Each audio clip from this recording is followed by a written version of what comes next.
O semiárido potiguar apresenta irregularidades e escassez na distribuição das chuvas, passando um período de seca de quase 7 anos.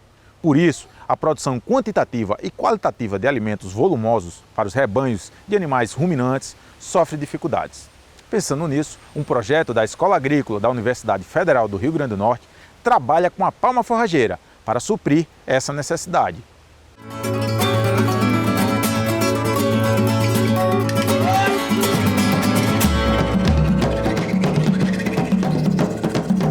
No Rio Grande do Norte, a principal atividade desenvolvida no Seridó é a pecuária, responsável pela maior produção de leite do estado. No entanto, a escassez de chuvas nessa região fez com que a produção de forragens acabasse oscilando e a atividade pecuária sofreu impactos negativos. Uma alternativa para esse cenário é a palma forrageira, que apresenta uma opção viável para o cultivo no semiárido, por apresentar capacidade de absorção, uso e conservação de água.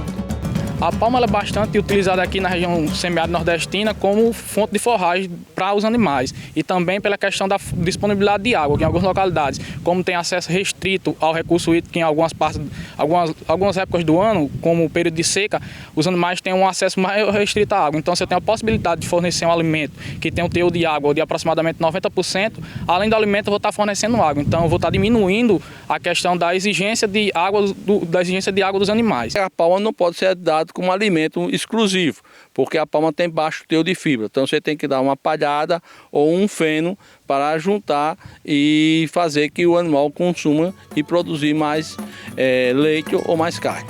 A palma-orelha de elefante é uma planta clonada originária do deserto mexicano. Ela apresenta resistência à cochonilha do carmim, um parasita que se alimenta da sua seiva. Essa palma foi introduzida no Nordeste por ser menos exigente em fertilidade do solo e recursos hídricos, porém ainda encontra dificuldades em algumas regiões. A palma, como uma planta de deserto, uma planta de semiárido, certo? Ela necessita de altas temperaturas durante o dia e baixas temperaturas durante a noite. Infelizmente, aqui na região do Nordeste, principalmente no Seridó, embaixo do Seridó, certo? As temperaturas são praticamente equivalentes, tanto durante a noite como durante o dia, certo? Não há diferença de gradiente, uma diferença de temperatura. Então as palmas nessa região não vai muito bem. Pensando nessa dificuldade de adaptação da palma em algumas regiões, como no Seridó Potiguar, onde se encontra a maior bacia leiteira do Rio Grande do Norte, a Escola Agrícola da Universidade Federal do Estado desenvolveu o projeto de retenção hídrica através do hidrogel, uma alternativa mais rentável de corrigir essa deficiência para o pequeno produtor. O projeto da palma forrageira surgiu no início do programa de pós-graduação em produção animal.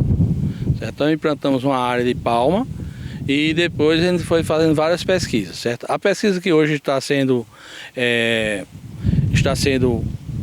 posta no campo, que vai com 3 anos de avaliação, é a palma Opuntia stricta, que é conhecida mais como palma-orelha de elefante mexicana, que ela é resistente à cochonilha do carmim e também a gente está trabalhando com o uso de polímeros de alta densidade, que a gente chama de hidrogel, o nome comum, para absorver a umidade. O objetivo do projeto ele é tentar uma alternativa ao uso da irrigação na palma, que em algumas localidades aqui do Rio Grande do Norte a palma não tem um bom desenvolvimento, devido ao gradiente de temperatura ser baixo. Então ela tem murcha e alguns mortos de cladóides. E pesquisas realizadas sugeriram o uso da irrigação para a palma como uma alternativa viável de produção da palma nessas localidades.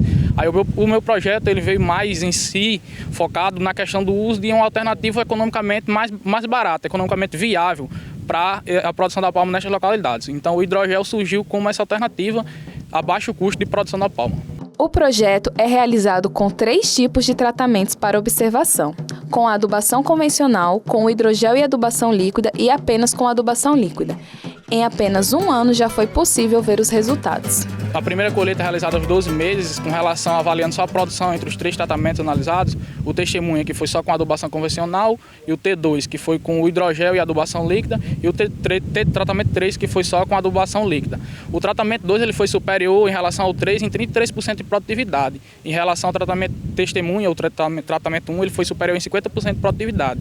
Então assim a gente pode aferir que o hidrogel ele teve uma resposta produtiva melhor em relação aos outros 2 tratamentos em si. Então a palma ele conseguiu ter uma boa resposta via fornecimento hídrico possibilitado pelo hidrogel.